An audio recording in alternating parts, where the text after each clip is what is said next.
Je m'appelle Claire. J'ai 45 ans. Le 15 juin 2025, mon monde s'est arrêté net.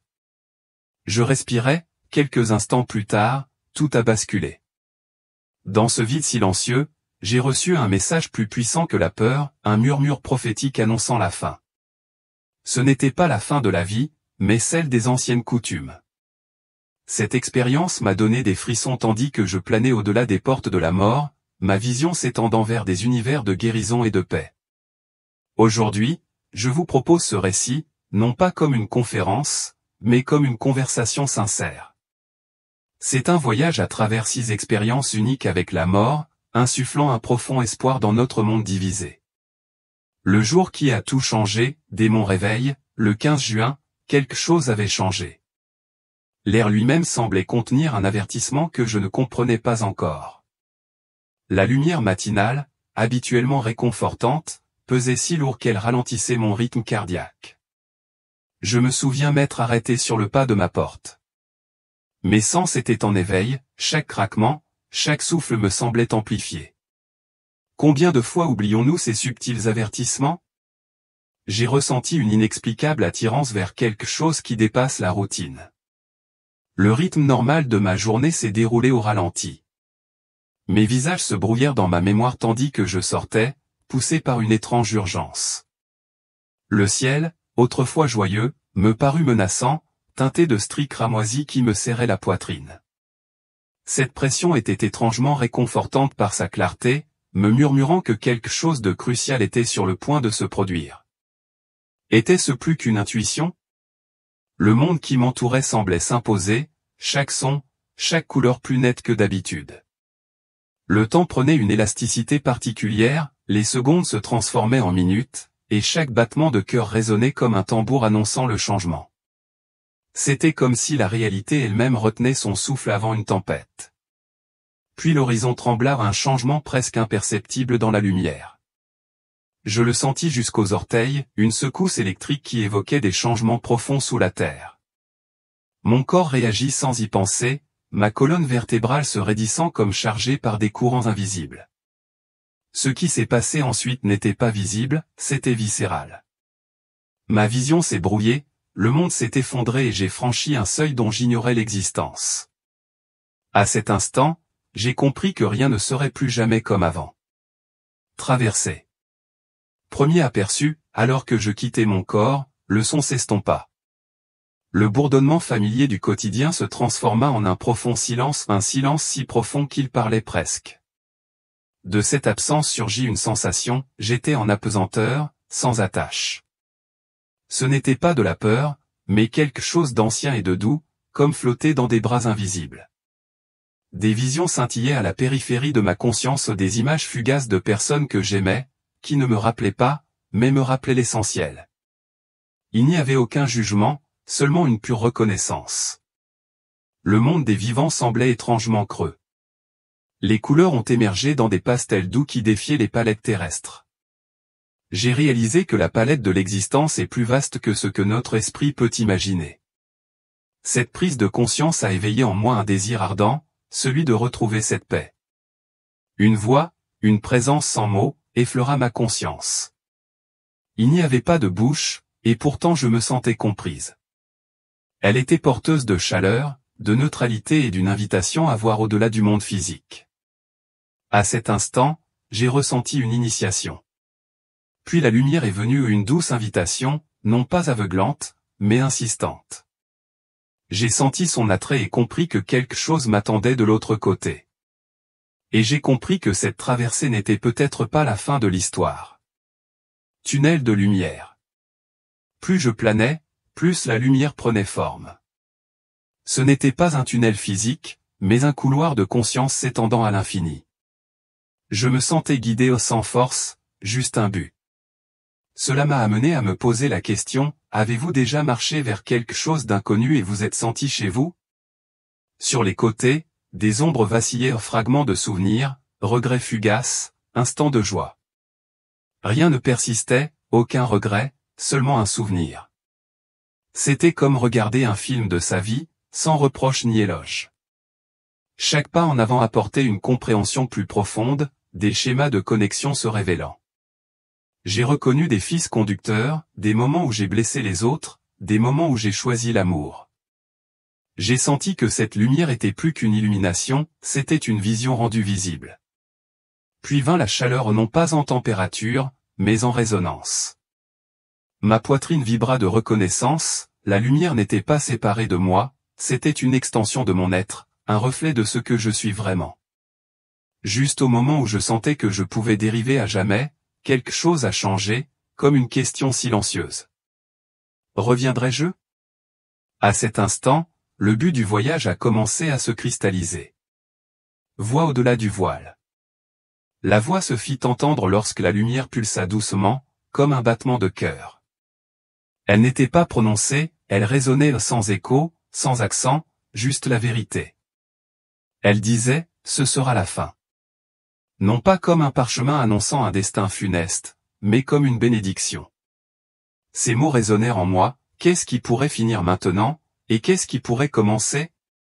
Un ton empreint de compassion et d'urgence. Dans cette voix, je percevais un amour infini, tempéré par la gravité. Elle portait le poids des destins et des échéances, y compris le mien. Dans sa résonance, je me sentais à la fois petit et immense. Elle ne menaçait pas, elle m'appelait.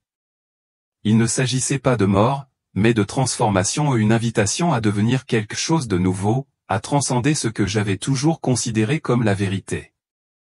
J'étais émerveillé et tremblais à l'idée de pouvoir. Cette voix a activé quelque chose de plus profond en moi, les vieux schémas se sont dénoués, les malentendus se sont dissipés. Elle murmurait, les fins sont le terreau de la renaissance, et j'ai réalisé à quel point j'étais prête à guérir, personnellement et collectivement. La voix s'arrêta, pleine d'attente. Dans le silence qui suivit, je sentis une porte s'ouvrir, une porte que je ne voyais pas encore, mais que je ressentais de toutes mes forces. Bilan de vie à l'envers. Soudain, ma vie a basculé à l'envers, non pas par punition, mais par révélation. J'ai revu mes choix avec une clarté cristalline, des moments où j'ai fait preuve de gentillesse quand cela m'a blessé, des moments où je me suis retenu par peur. J'ai pleuré, non pas de culpabilité, mais de soulagement, tandis que la compréhension remplaçait le regret. J'ai aussi vu des liens invisibles, comment un mot gentil a transformé la vie de quelqu'un des décennies plus tard. J'ai ressenti le poids de ces impacts invisibles, c'était à la fois une leçon d'humilité et une force. Je me suis demandé combien de petites répercussions nous avons tous créées sans le savoir. Ici, le souvenir n'était pas un enregistrement, mais une expérience. J'ai revécu la chaleur du premier sourire de ma fille, l'amertume des disputes pour rien. Mais cette fois, chaque chose était présentée dans un magnifique contraste, la lumière contrastait avec l'ombre, des leçons se tissaient entre les deux. Il ne s'agissait pas de jugement, on m'offrait plutôt de la clarté, une vision sans filtre des schémas qui m'avaient façonné. Dans cette clarté, j'ai senti des graines de guérison se déposer au plus profond de mon âme. Alors que l'examen commençait à peine, cette même voix calme murmura à nouveau, il est temps d'affronter la première épreuve. Et je compris que ce n'était que le début. La première voie, la noyade à l'envers. Je ne m'attendais pas à ce que la mort surgisse par l'eau, mais j'étais là, submergé par ce qui ressemblait à un souvenir. Je ne pouvais ni crier ni bouger. L'eau n'était pas mouillée, elle était chargée d'émotions. Avez-vous déjà eu l'impression de vous noyer dans des sentiments que vous ne pouviez jamais exprimer? C'est exactement comme ça que tout a commencé. La pression autour de ma poitrine n'était pas douloureuse, elle était intime. Toutes les peurs que j'avais enfouies refirent surface.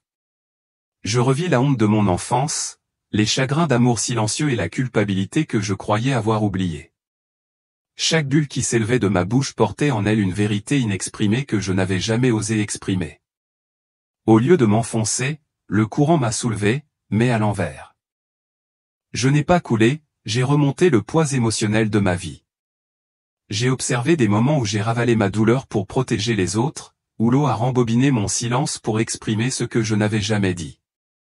Chaque seconde était comme une purification émotionnelle, mes poumons ne criaient pas à l'air, ils se sont libérés du regret, libérés du besoin de tout comprendre.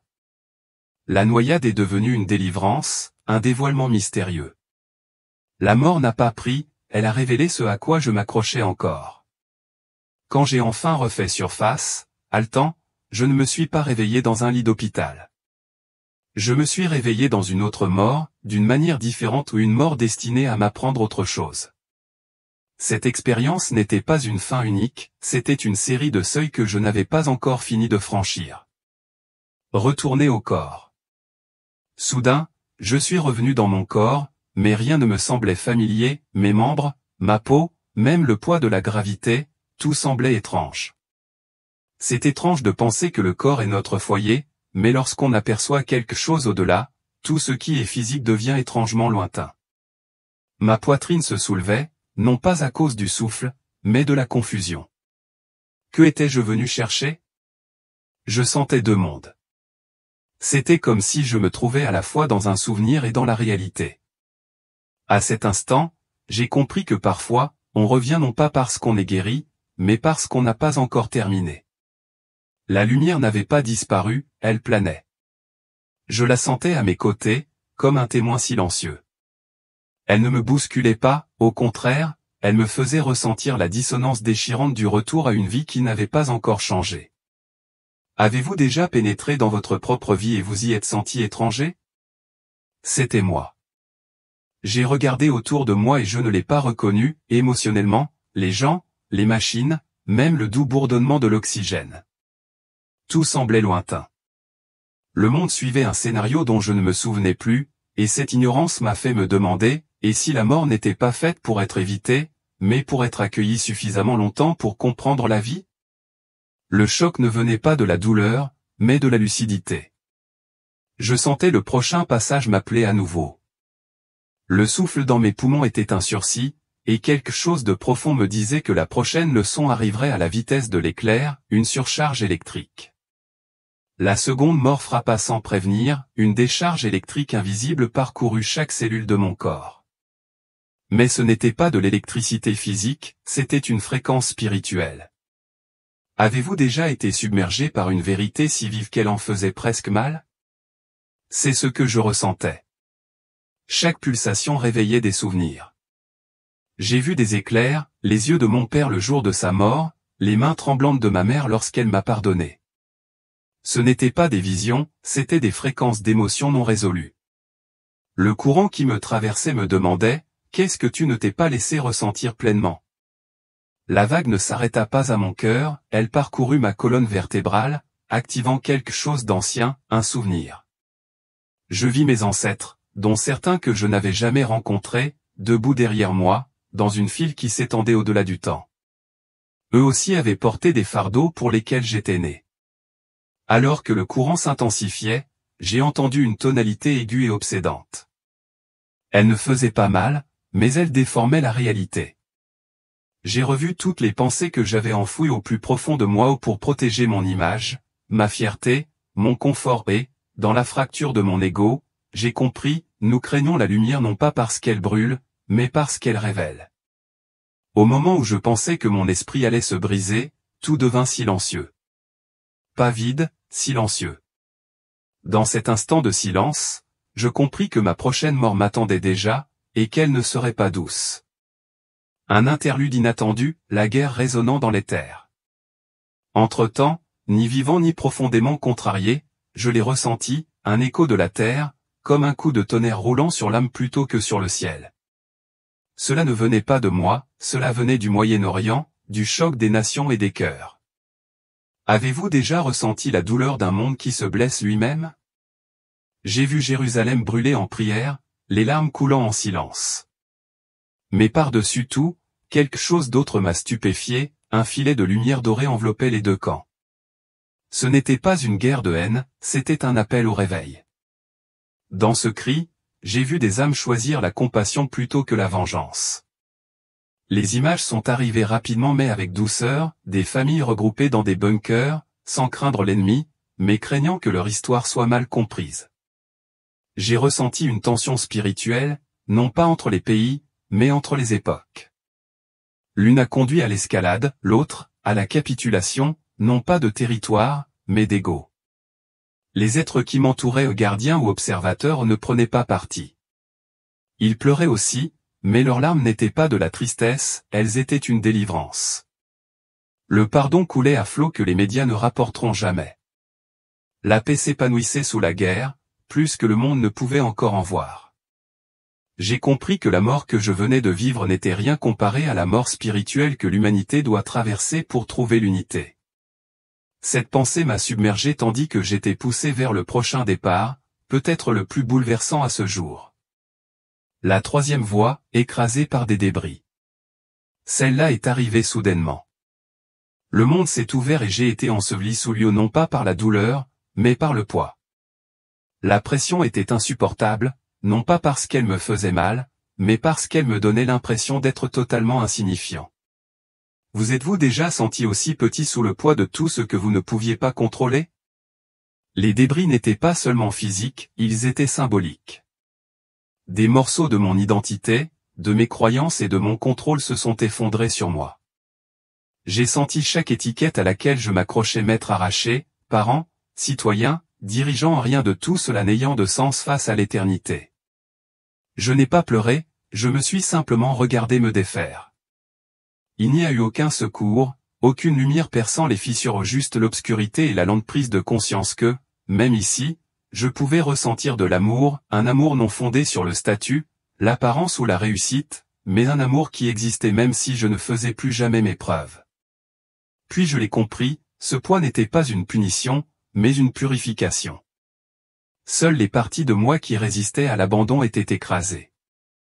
Quand j'ai finalement lâché prise, les débris se sont soulevés. Ils ont disparu, non pas parce qu'ils avaient été déplacés, mais parce qu'ils avaient rempli leur fonction. Alors que je me relevais, essoufflé et vidé, j'aperçus au loin le seuil suivant. Cette fois, il était recouvert de givre. Que pouvait-on apprendre d'être gelé vivant dans un monde de silence? La mort suivante contenait des réponses enfouies dans la glace. Reste près de moi, murmura une prophétie. Ce sera la fin. Alors que je me tenais entre deux mondes, ce même murmure revint un pas plus fort, mais plus clair, ce sera la fin. Résonna comme aucune voix humaine ne pouvait le faire, ni une menace, ni un avertissement, mais une prophétie façonnée par la compassion. Le poids de ces mots ne m'écrasa pas, il libéra quelque chose en moi que j'ignorais encore porter. Ce n'était pas la fin du monde, réalisais-je, mais la fin de l'illusion, la fin de la croyance en notre séparation, la fin des guerres extérieures sans jamais guérir celles qui nous habitent. Cela me fit réfléchir, avons-nous pris des fins pour des tragédies alors qu'elles pourraient être des seuils sacrés? Le murmure résonna à nouveau, mais cette fois, il révéla autre chose. Il me montra des moments où l'humanité avait eu la chance de choisir l'amour, mais où elle ne l'avait pas encore fait. Il n'était pas en colère, il nous montrait ces moments parce qu'une nouvelle possibilité nous était offerte, maintenant, dans cette chronologie, en 2025. J'ai vu des dirigeants se réveiller la nuit, tremblant de rêves inexplicables. J'ai vu des enfants dans des refuges tenir la main d'inconnus qui parlaient une autre langue. J'ai vu du feu, certes, mais j'ai aussi vu des mains s'extirper des décombres. C'est ce que le monde ne voit pas toujours, mais le ciel, lui, si. Le murmure se répéta à nouveau, doux, aimant, définitif, ce sera la fin de ce qui n'a jamais été réel. En s'estompant, je compris que ces expériences n'étaient pas fortuites, elles étaient conçues sur mesure. Chaque mort était une porte vers un éveil que mon âme avait évité pendant des décennies, et maintenant je marchais vers un autre. Mais cette fois, ce n'était ni le feu ni la guerre, c'était le silence, froid, absolu et sans fin. La quatrième mort n'était pas chaotique, elle était immobile, comme le silence qui précède une prière. La quatrième voix, figée dans une avalanche. Cette mort n'était pas venue comme les autres, elle était venue comme un murmure au sommet d'une montagne, un glissement dans la neige, un silence brisé. Un instant, je suis resté immobile, l'instant d'après, j'ai été englouti par une vague de glace blanche. Mais ce n'était pas de la douleur que je ressentais, c'était une pause, comme si la vie elle-même s'était complètement arrêtée. Le froid n'était pas cruel, il était sincère. Il me dépouillait de tout ce qui était superficiel. Mes pensées se figèrent d'abord, toutes mes inquiétudes concernant mon corps, mon passé ou ce que les gens pensaient de moi où tout était gelé. Étrangement, elle ne me manquait pas. Parfois, le silence en dit plus que le son. Là, dans le froid, j'ai rencontré des parties de moi-même que j'avais négligées, la jeune moi qui ne se sentait jamais en sécurité, la plus âgée qui en avait assez de faire semblant. Elle ne parlait pas, elle restait assise avec moi dans ce silence magnifique et insoutenable. Se pourrait-il que le froid soit parfois la source de la chaleur? J'y ai vu un miroir glacé des moments où j'avais trop longtemps hésité, par peur, à laisser passer la vie en attendant de me sentir prêt. Cette avalanche ne m'a pas enseveli, elle m'a sauvé d'une vie figée par l'indécision. En regardant le givre se fissurer autour de mon âme, j'ai su que le calme n'était pas la mort, mais la clarté. Puis le silence se mit à fredonner une mélodie au d'abord si faible qu'elle semblait imaginaire, mais le son devint plus fort, non pas à l'extérieur, mais à l'intérieur. C'était le son d'un cœur qui dégelait, prêt à battre à nouveau. J'avais affronté le froid intérieur, et j'avais survécu. Alors que je pensais enfin m'éveiller pour de bon, je fus attiré non pas en arrière, mais vers le haut, droit dans le feu. Non pas un feu terrestre, mais un feu cosmique, le soleil lui-même semblait m'appeler en son cœur. Un message de paix au cœur du conflit Iran-Israël, planant au-dessus de la terre, j'ai vu des nations rayonner non seulement leurs bâtiments, mais leurs âmes. L'Iran, Israël, la Syrie, le Liban chacun brillait à sa propre fréquence. Plus je regardais de près, moins je voyais de frontières et plus je voyais la douleur en attente de devenir un but. Voyons-nous jamais vraiment nos ennemis comme des miroirs? Dans ce royaume, on ne m'a pas montré de politique, mais des prières des gens qui criaient dans leurs langues respectives, mais qui disaient tous la même chose, aidez-nous à nous souvenir de qui nous sommes. Ce cri a atteint les cieux, il n'a pas été ignoré, il a été exaucé. Lentement, doucement, derrière le bruit des gros titres, j'ai vu une nouvelle forme d'énergie émerger non pas des gouvernements, mais des grands-mères, des enseignants, des survivants. L'énergie ne prend pas parti, elle les transforme. Ce dont j'ai été témoin ressemblait à la véritable nouvelle que personne ne rapporte, la véritable guerre se joue entre la peur et l'éveil. Tandis que je survolais la région, j'ai vu des piliers de lumière s'élever de l'endroit où les missiles étaient tombés ou des âmes rentrant chez elles, non pas désespérées, mais libérées. Elles n'étaient pas en colère, elles attendaient notre évolution, et cela seul a changé quelque chose en moi. À cet instant, la voix est revenue et m'a simplement dit, ce que tu crains te divisera, un jour, tu t'uniras. Et j'ai compris ce que cela signifiait, même dans le chaos, il y a une chorégraphie. La paix ne vient pas parce qu'on la mérite, elle vient parce qu'on la choisit encore et encore. Puis tout devint blanc, un éclair magnifique et aveuglant. Je ne flottais plus, je tombais droit au cœur d'une éruption solaire, une mort cosmique sans précédent. La cinquième voie, brûlée par une éruption solaire. Le soleil, si souvent lointain et paisible, me consumait maintenant non pas dans la destruction, mais dans l'illumination.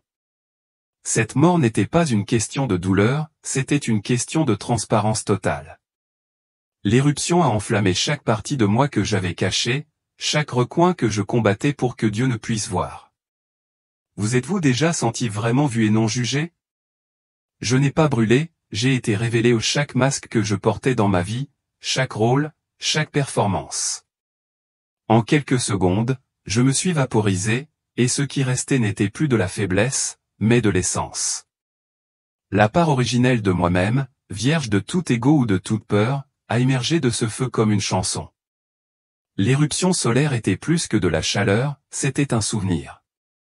Chaque vague de lumière portait en elle des souvenirs non seulement de cette vie, mais aussi de nombreuses autres que j'avais oubliées. J'ai revu d'anciennes civilisations, d'anciennes erreurs, d'anciennes promesses que je m'étais faites à moi-même et aux autres, certaines accomplies, d'autres non encore tenues. Au cœur du tueur, le temps s'est arrêté. Il n'y avait plus d'horloge, seulement des choix.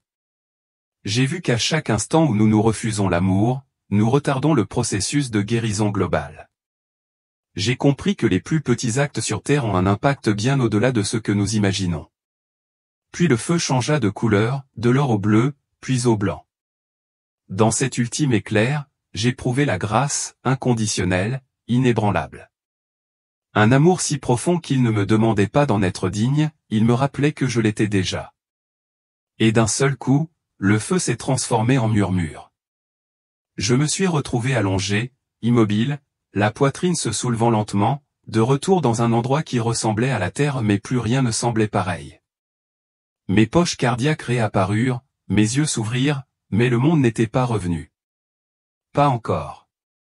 Tout autour de moi pulsait comme si j'étais dans un cœur vivant, chaque battement résonnait dans mes os. Le battement n'était pas aléatoire, il était divin. Il me posait une question sans mots, laisseras-tu ta vie être guidée par le rythme ou par la réaction? Chaque inspiration était désormais comme un accord sacré. Mon corps, fragile et fatigué, n'était plus une machine, mais un instrument. Je sentais chaque cellule vibrer comme une cloche frappée de vérité. Avez-vous déjà ressenti votre respiration comme une promesse à tenir? Alors que j'étais allongé là, j'entendais quelque chose au loin, des voix. Mais elles ne m'appelaient pas, elles priaient pour moi, pour les autres, pour la paix. Je ne savais pas qui elles étaient, mais je ressentais leur sincérité. Nous sommes tellement plus connectés qu'on ne le pense. Une voix revint, cette fois un murmure derrière mon propre battement de cœur, tu n'as pas fini. La prophétie continue de se dérouler. J'en ai senti la vérité. J'avais vu tant de versions de la mort, mais aucune n'avait évoqué de fin, elles n'étaient que des répétitions pour un plus grand retour. Puis je les ai vues, des silhouettes de lumière se tenant à l'extrémité de mon champ de vision, observant, guidant. Leur visage ne m'était pas familier, mais leur présence, elle, si, ils étaient avec moi tout le temps. Ils avaient attendu, non pas pour me prendre, mais pour m'aider à me souvenir. Et juste au moment où leur lumière commençait à s'éclairer, je me suis senti m'élever à nouveau non pas dans le ciel cette fois, mais vers l'inconnu. La terreur de quelque chose de violent, de rapide et de aérien. La prochaine mort viendrait d'en haut. Quelle sagesse peut-on trouver dans l'instant où son corps est déchiré en plein vol? Et si même la destruction recelait un message plus profond? Continuons. 6e voie, déchirée en plein vol, explosion. C'est arrivé instantanément. Un instant, je regardais le ciel, l'instant d'après, c'était en moi. L'explosion n'était pas forte, elle était dévorante. Aucun bruit, juste une sensation. Je ne suis pas tombé du ciel, c'est le ciel qui m'a déchiré. Que fait-on quand même ces atomes semblent se détacher? Il n'y a pas eu de douleur, juste un désassemblage couche par couche, vérité après vérité. Mes pensées se dispersèrent comme des braises emportées par le vent. Je sentis ma personnalité s'évaporer, non pas dans la mort, mais dans la révélation. J'étais plus que ce que je croyais ou nous le sommes tous. Tandis que je dérivais en fragments, j'ai remarqué quelque chose d'étrange, chaque partie de moi restait consciente, même dissoute. J'existais toujours. C'est alors que j'ai compris, nous ne sommes pas notre forme, nous sommes le champ qui se souvient d'être entier. Il y a quelque chose de libérateur à n'être rien et à être aimé.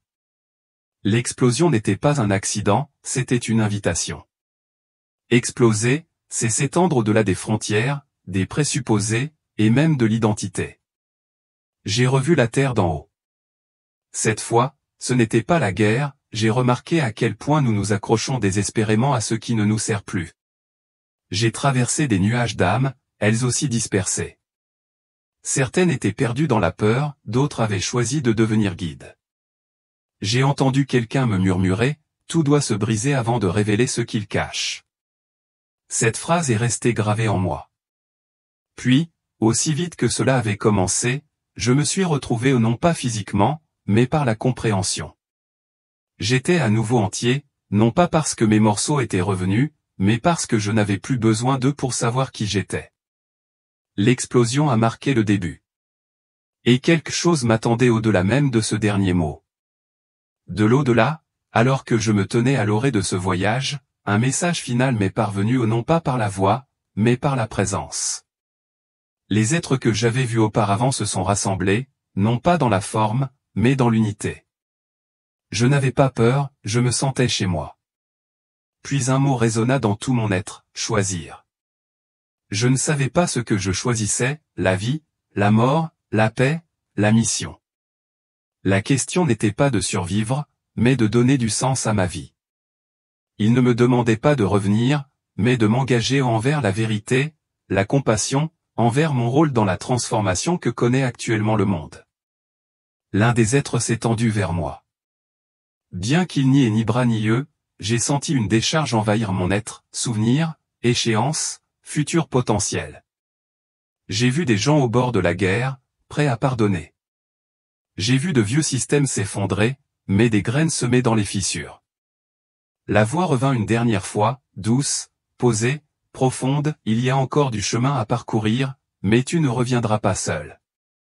C'est alors que j'ai compris qu'une part de moi resterait toujours là, témoin, phare guidant les autres vers leur retour, le moment venu. On m'a donné le choix, rester, flotter à jamais dans cet océan de souvenirs divins, ou revenir et me souvenir juste assez pour entretenir la lumière pour les autres. Ce n'était pas un choix facile, mais dès l'instant où je me suis souvenu du sourire de ma petite fille, j'ai su. J'ai donc accepté, non pas pour échapper à la mort, mais pour transmettre le message qu'elle porte en elle, la vérité que chaque fin porte en elle une graine, que la paix n'est pas un miracle, mais une décision.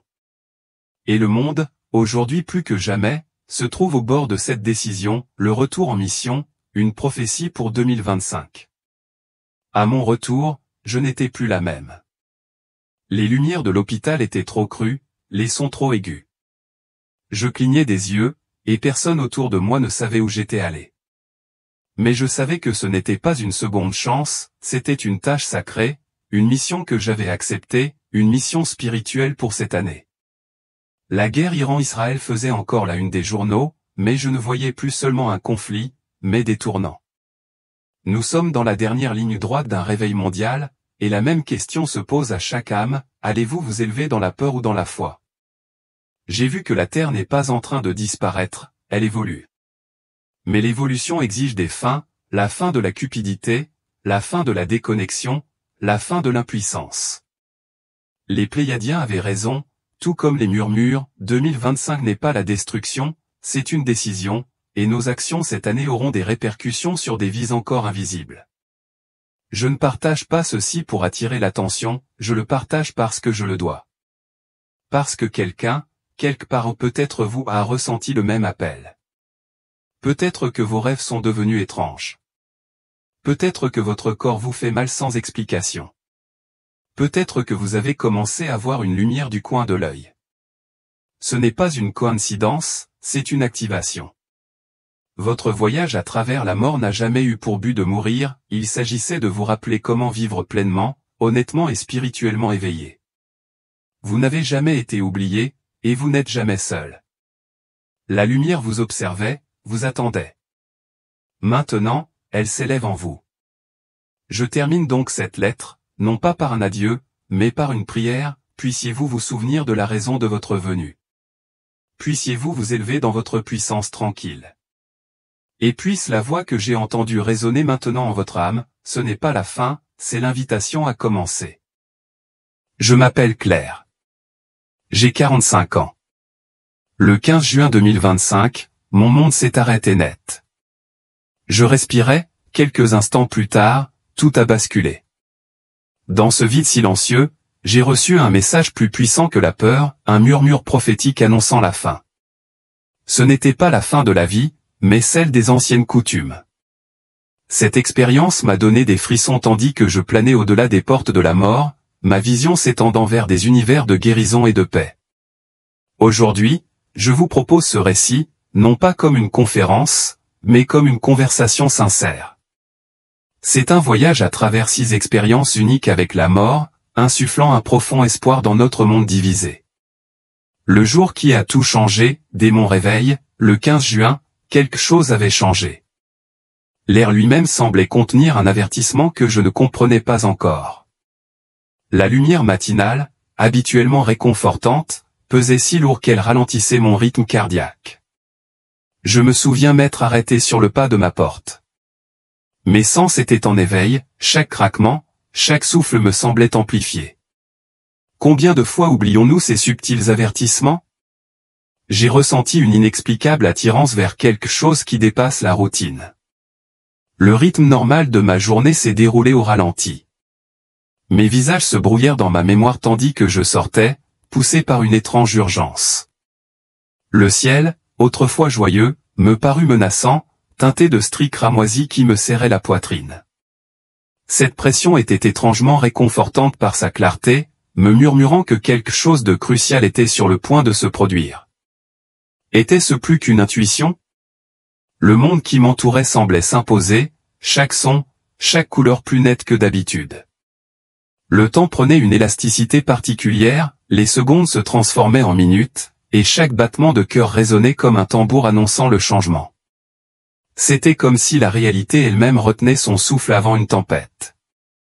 Puis l'horizon trembla à un changement presque imperceptible dans la lumière.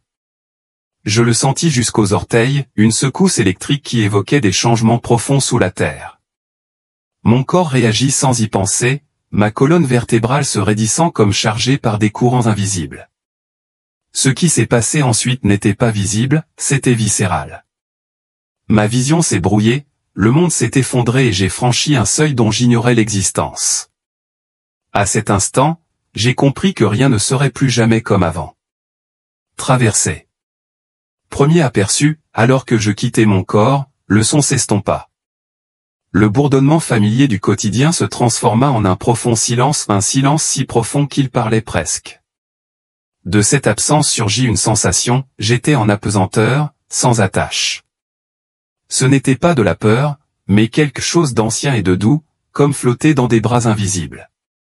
Des visions scintillaient à la périphérie de ma conscience, des images fugaces de personnes que j'aimais, qui ne me rappelaient pas, mais me rappelaient l'essentiel.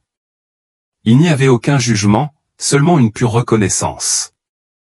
Le monde des vivants semblait étrangement creux. Les couleurs ont émergé dans des pastels doux qui défiaient les palettes terrestres.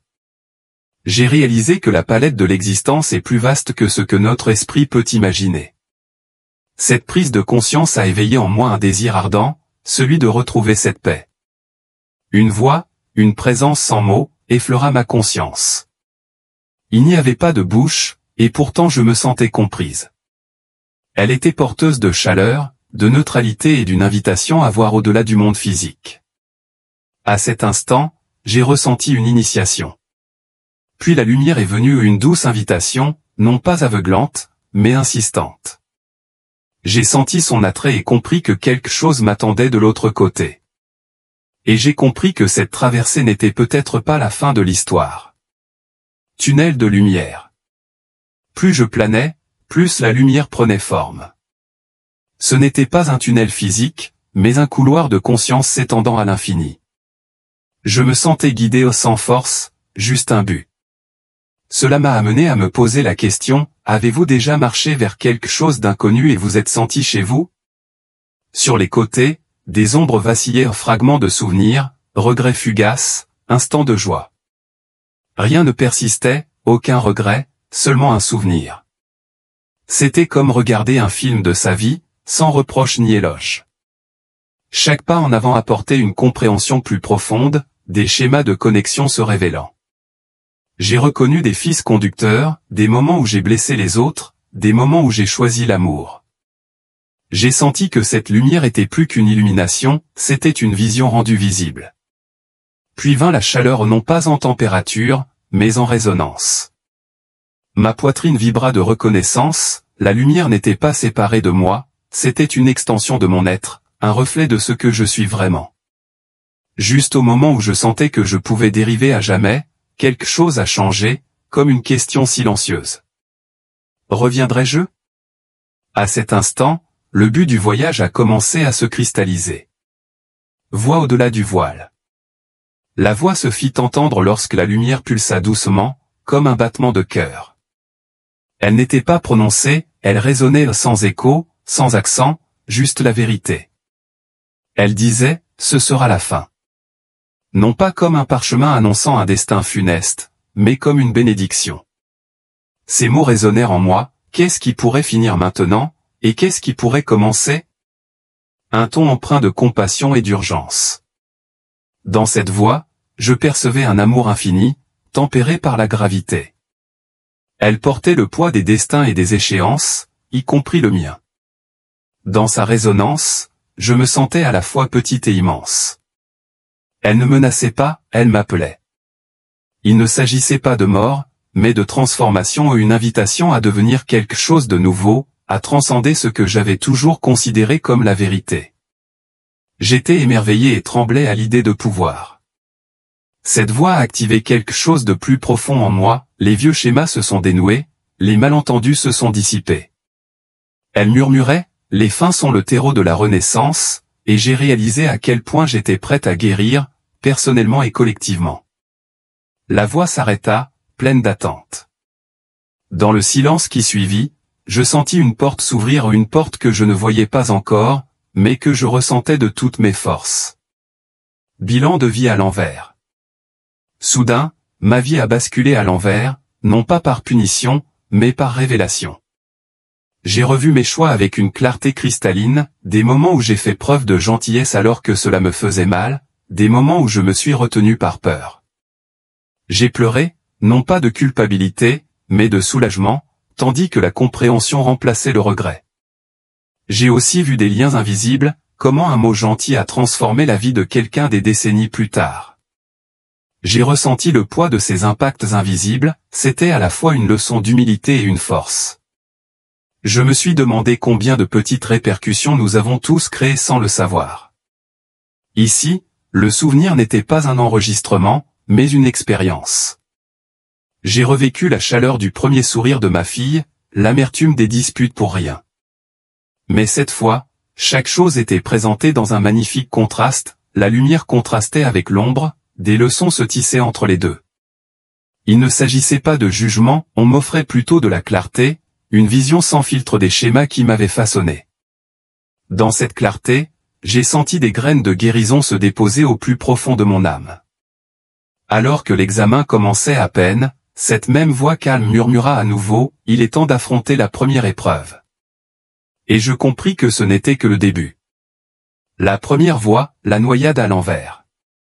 Je ne m'attendais pas à ce que la mort surgisse par l'eau, mais j'étais là, submergé par ce qui ressemblait à un souvenir.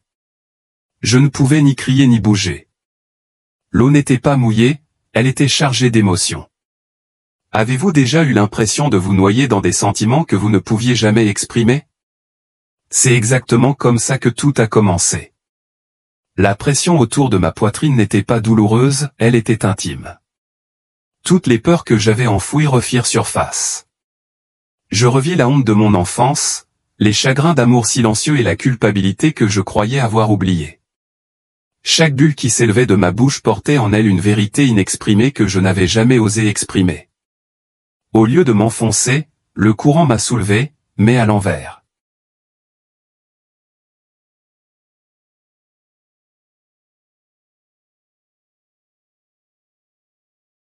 L'heure pour protéger les autres, où l'eau a rembobiné mon silence pour exprimer ce que je n'avais jamais dit. Chaque seconde était comme une purification émotionnelle, mes poumons ne criaient pas à l'air, ils se sont libérés du regret, libérés du besoin de tout comprendre. La noyade est devenue une délivrance, un dévoilement mystérieux. La mort n'a pas pris, elle a révélé ce à quoi je m'accrochais encore. Quand j'ai enfin refait surface, haletant, je ne me suis pas réveillé dans un lit d'hôpital. Je me suis réveillé dans une autre mort, d'une manière différente ou une mort destinée à m'apprendre autre chose.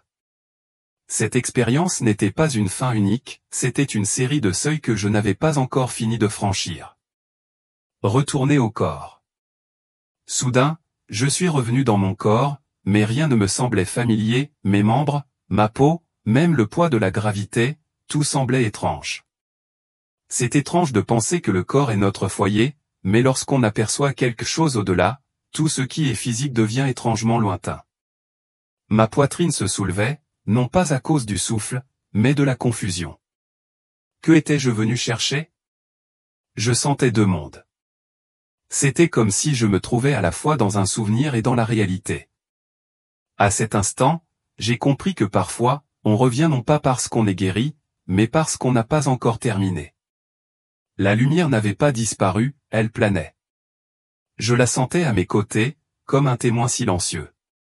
Elle ne me bousculait pas, au contraire, elle me faisait ressentir la dissonance déchirante du retour à une vie qui n'avait pas encore changé.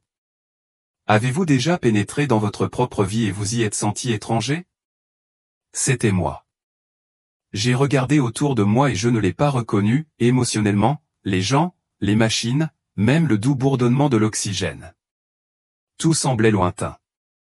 Le monde suivait un scénario dont je ne me souvenais plus, et cette ignorance m'a fait me demander, et si la mort n'était pas faite pour être évitée, mais pour être accueillie suffisamment longtemps pour comprendre la vie? Le choc ne venait pas de la douleur, mais de la lucidité.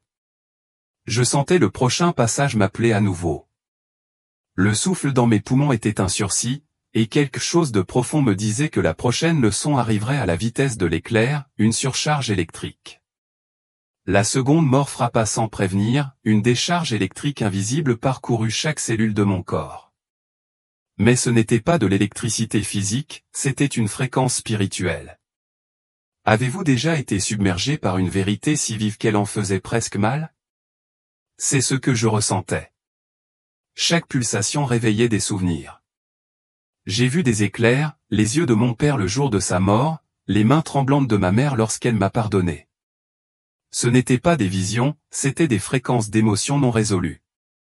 Le courant qui me traversait me demandait, qu'est-ce que tu ne t'es pas laissé ressentir pleinement? La vague ne s'arrêta pas à mon cœur, elle parcourut ma colonne vertébrale, activant quelque chose d'ancien, un souvenir. Je vis mes ancêtres, dont certains que je n'avais jamais rencontrés, debout derrière moi, dans une file qui s'étendait au-delà du temps. Eux aussi avaient porté des fardeaux pour lesquels j'étais né. Alors que le courant s'intensifiait, j'ai entendu une tonalité aiguë et obsédante. Elle ne faisait pas mal, mais elle déformait la réalité. J'ai revu toutes les pensées que j'avais enfouies au plus profond de moi pour protéger mon image, ma fierté, mon confort et, dans la fracture de mon ego, j'ai compris, nous craignons la lumière non pas parce qu'elle brûle, mais parce qu'elle révèle. Au moment où je pensais que mon esprit allait se briser, tout devint silencieux. Pas vide, silencieux. Dans cet instant de silence, je compris que ma prochaine mort m'attendait déjà, et qu'elle ne serait pas douce. Un interlude inattendu, la guerre résonnant dans l'éther. Entre-temps, ni vivant ni profondément contrarié, je l'ai ressenti, un écho de la terre, comme un coup de tonnerre roulant sur l'âme plutôt que sur le ciel. Cela ne venait pas de moi, cela venait du Moyen-Orient, du choc des nations et des cœurs. Avez-vous déjà ressenti la douleur d'un monde qui se blesse lui-même? J'ai vu Jérusalem brûler en prière, les larmes coulant en silence. Mais par-dessus tout, quelque chose d'autre m'a stupéfié, un filet de lumière dorée enveloppait les deux camps. Ce n'était pas une guerre de haine, c'était un appel au réveil. Dans ce cri, j'ai vu des âmes choisir la compassion plutôt que la vengeance. Les images sont arrivées rapidement mais avec douceur, des familles regroupées dans des bunkers, sans craindre l'ennemi, mais craignant que leur histoire soit mal comprise. J'ai ressenti une tension spirituelle, non pas entre les pays, mais entre les époques. L'une a conduit à l'escalade, l'autre, à la capitulation, non pas de territoire, mais d'ego. Les êtres qui m'entouraient, gardiens ou observateurs, ne prenaient pas parti. Ils pleuraient aussi, mais leurs larmes n'étaient pas de la tristesse, elles étaient une délivrance. Le pardon coulait à flots que les médias ne rapporteront jamais. La paix s'épanouissait sous la guerre, plus que le monde ne pouvait encore en voir. J'ai compris que la mort que je venais de vivre n'était rien comparé à la mort spirituelle que l'humanité doit traverser pour trouver l'unité. Cette pensée m'a submergé tandis que j'étais poussé vers le prochain départ, peut-être le plus bouleversant à ce jour. La troisième voie, écrasée par des débris. Celle-là est arrivée soudainement. Le monde s'est ouvert et j'ai été enseveli sous lui non pas par la douleur, mais par le poids. La pression était insupportable, non pas parce qu'elle me faisait mal, mais parce qu'elle me donnait l'impression d'être totalement insignifiant. Vous êtes-vous déjà senti aussi petit sous le poids de tout ce que vous ne pouviez pas contrôler? Les débris n'étaient pas seulement physiques, ils étaient symboliques. Des morceaux de mon identité, de mes croyances et de mon contrôle se sont effondrés sur moi. J'ai senti chaque étiquette à laquelle je m'accrochais m'être arrachée, parent, citoyen, dirigeant, rien de tout cela n'ayant de sens face à l'éternité. Je n'ai pas pleuré, je me suis simplement regardé me défaire. Il n'y a eu aucun secours, aucune lumière perçant les fissures, juste l'obscurité et la lente prise de conscience que, même ici, je pouvais ressentir de l'amour, un amour non fondé sur le statut, l'apparence ou la réussite, mais un amour qui existait même si je ne faisais plus jamais mes preuves. Puis je l'ai compris, ce poids n'était pas une punition, mais une purification. Seules les parties de moi qui résistaient à l'abandon étaient écrasées. Quand j'ai finalement lâché prise, les débris se sont soulevés. Ils ont disparu, non pas parce qu'ils avaient été déplacés, mais parce qu'ils avaient rempli leur fonction. Alors que je me relevais, essoufflé et vidé, j'aperçus au loin le seuil suivant. Cette fois, il était recouvert de givre. Que pouvait-on apprendre d'être gelé vivant dans un monde de silence? La mort suivante contenait des réponses enfouies dans la glace. Reste près de moi, murmura une prophétie. Ce sera la fin. Alors que je me tenais entre deux mondes, ce même murmure revint un pas plus fort, mais plus clair, ce sera la fin. Résonna comme aucune voix humaine ne pouvait le faire, ni une menace, ni un avertissement, mais une prophétie façonnée par la compassion. Le poids de ces mots ne m'écrasa pas, il libéra quelque chose en moi que j'ignorais encore porter. Ce n'était pas la fin du monde, réalisai-je, mais la fin de l'illusion, la fin de la croyance en notre séparation, la fin des guerres extérieures sans jamais guérir celles qui nous habitent. Cela me fit réfléchir, avons-nous pris des fins pour des tragédies alors qu'elles pourraient être des seuils sacrés? Le murmure résonna à nouveau, mais cette fois, il révéla autre chose. Il me montra des moments où l'humanité avait eu la chance de choisir l'amour, mais où elle ne l'avait pas encore fait. Il n'était pas en colère, il nous montrait ces moments parce qu'une nouvelle possibilité nous était offerte, maintenant, dans cette chronologie, en 2025. J'ai vu des dirigeants se réveiller la nuit, tremblant de rêves inexplicables. J'ai vu des enfants dans des refuges tenir la main d'inconnus qui parlaient une autre langue. J'ai vu du feu, certes, mais j'ai aussi vu des mains s'extirper des décombres.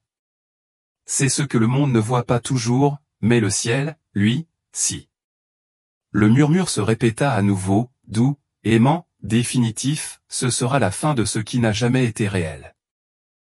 En s'estompant, je compris que ces expériences n'étaient pas fortuites, elles étaient conçues sur mesure. Chaque mort était une porte vers un éveil que mon âme avait évité pendant des décennies, et maintenant je marchais vers un autre. Mais cette fois, ce n'était ni le feu ni la guerre, c'était le silence, froid, absolu et sans fin. La quatrième mort n'était pas chaotique, elle était immobile, comme le silence qui précède une prière. La quatrième voix, figée dans une avalanche. Cette mort n'était pas venue comme les autres, elle était venue comme un murmure au sommet d'une montagne, un glissement dans la neige, un silence brisé. Un instant, je suis resté immobile, l'instant d'après, j'ai été englouti par une vague de glace blanche. Mais ce n'était pas de la douleur que je ressentais, c'était une pause, comme si la vie elle-même s'était complètement arrêtée. Le froid n'était pas cruel, il était sincère. Il me dépouillait de tout ce qui était superficiel. Mes pensées se figèrent d'abord, toutes mes inquiétudes concernant mon corps, mon passé ou ce que les gens pensaient de moi où tout était gelé. Étrangement, elles ne me manquaient pas. Parfois, le silence en dit plus que le son. Là, dans le froid, j'ai rencontré des parties de moi-même que j'avais négligées, la jeune moi qui ne se sentait jamais en sécurité, la plus âgée qui en avait assez de faire semblant. Elle ne parlait pas, elle restait assise avec moi dans ce silence magnifique et insoutenable. Se pourrait-il que le froid soit parfois la source de la chaleur? J'y ai vu un miroir glacé des moments où j'avais trop longtemps hésité, par peur, à laisser passer la vie en attendant de me sentir prêt. Cette avalanche ne m'a pas enseveli, elle m'a sauvé d'une vie figée par l'indécision. En regardant le givre se fissurer autour de mon âme, j'ai su que le calme n'était pas la mort, mais la clarté. Puis le silence se mit à fredonner une mélodie d'abord si faible qu'elle semblait imaginaire, mais le son devint plus fort, non pas à l'extérieur, mais à l'intérieur. C'était le son d'un cœur qui dégelait, prêt à battre à nouveau. J'avais affronté le froid intérieur, et j'avais survécu. Alors que je pensais enfin m'éveiller pour de bon, je fus attiré non pas en arrière, mais vers le haut, droit dans le feu. Non pas un feu terrestre, mais un feu cosmique, le soleil lui-même semblait m'appeler en son cœur. Un message de paix au cœur du conflit Iran-Israël, planant au-dessus de la terre, j'ai vu des nations rayonner non seulement leurs bâtiments, mais leurs âmes. L'Iran, Israël, la Syrie, le Liban, chacun brillait à sa propre fréquence. Plus je regardais de près, moins je voyais de frontières et plus je voyais la douleur en attente de devenir un but. Voyons-nous jamais vraiment nos ennemis comme des miroirs?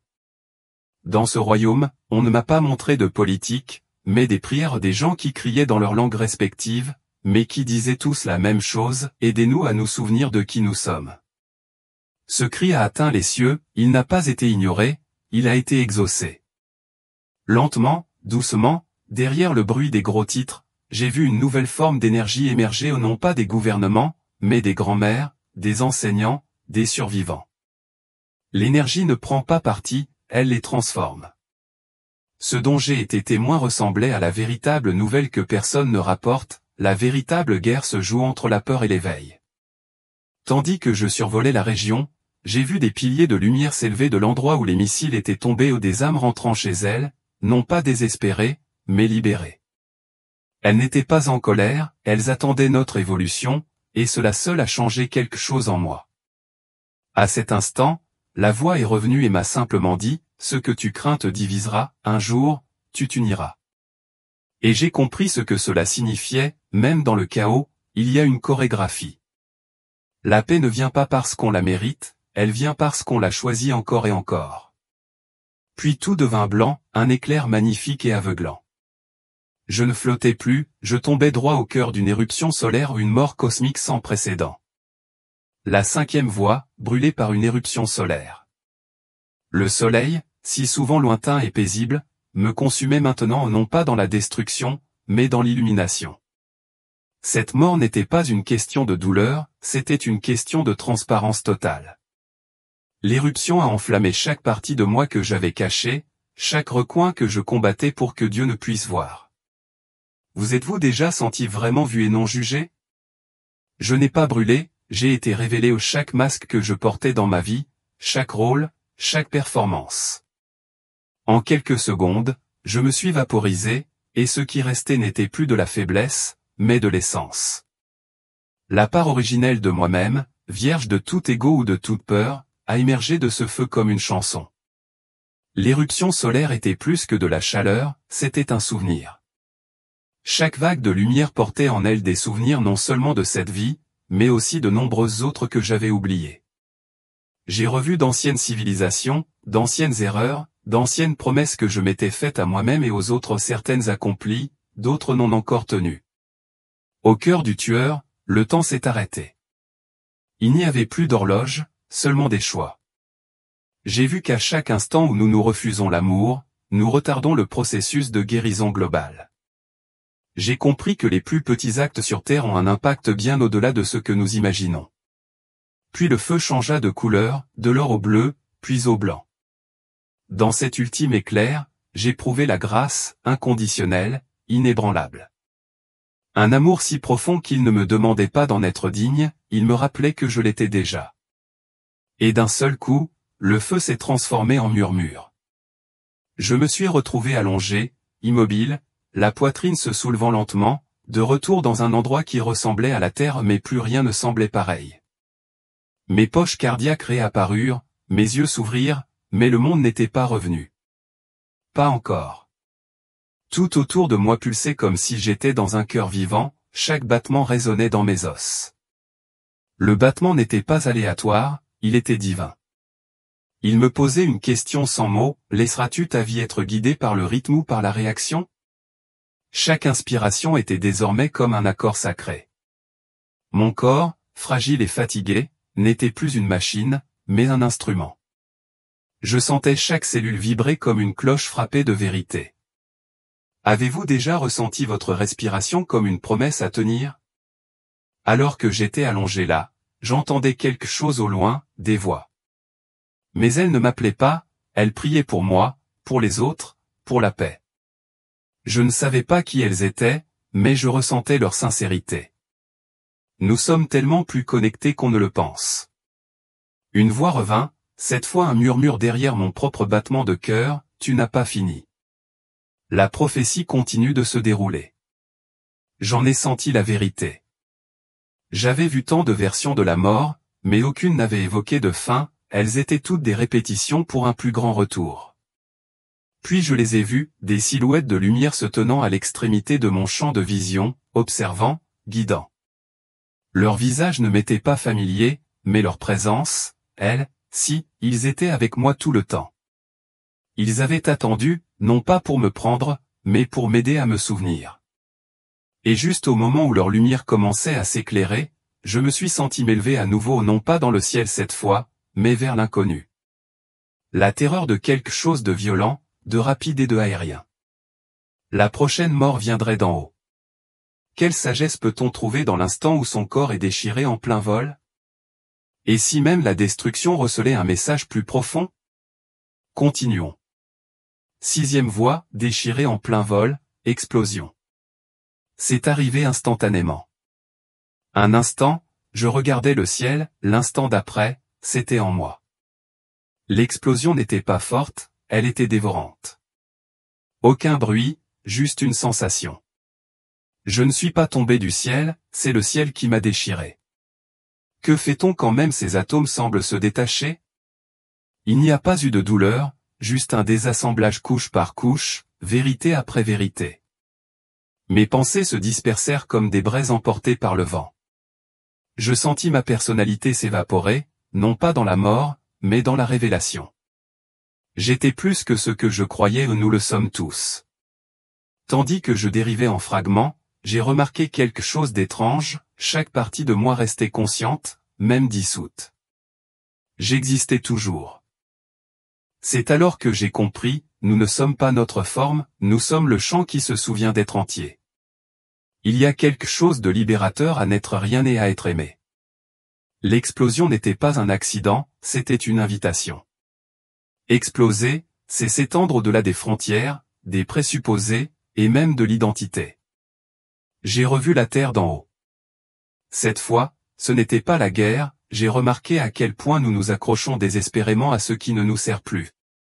J'ai traversé des nuages d'âmes, elles aussi dispersées. Certaines étaient perdues dans la peur, d'autres avaient choisi de devenir guides. J'ai entendu quelqu'un me murmurer, tout doit se briser avant de révéler ce qu'il cache. Cette phrase est restée gravée en moi. Puis, aussi vite que cela avait commencé, je me suis retrouvé non pas physiquement, mais par la compréhension. J'étais à nouveau entier, non pas parce que mes morceaux étaient revenus, mais parce que je n'avais plus besoin d'eux pour savoir qui j'étais. L'explosion a marqué le début. Et quelque chose m'attendait au-delà même de ce dernier mot. De l'au-delà, alors que je me tenais à l'orée de ce voyage, un message final m'est parvenu non pas par la voix, mais par la présence. Les êtres que j'avais vus auparavant se sont rassemblés, non pas dans la forme, mais dans l'unité.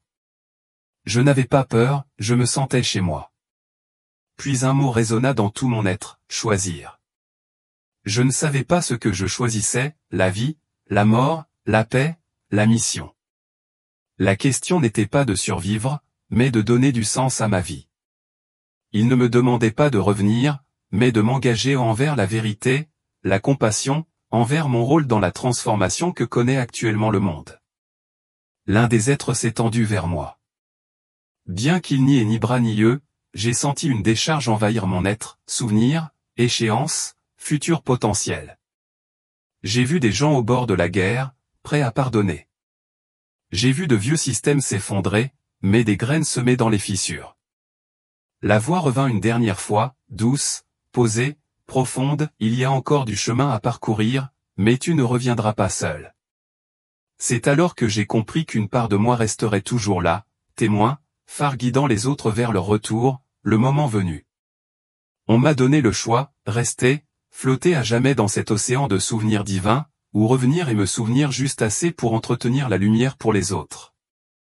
Ce n'était pas un choix facile, mais dès l'instant où je me suis souvenu du sourire de ma petite fille, j'ai su.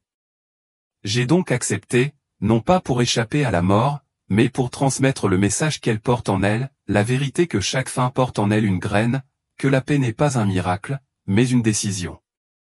Et le monde, aujourd'hui plus que jamais, se trouve au bord de cette décision, le retour en mission, une prophétie pour 2025. À mon retour, je n'étais plus la même.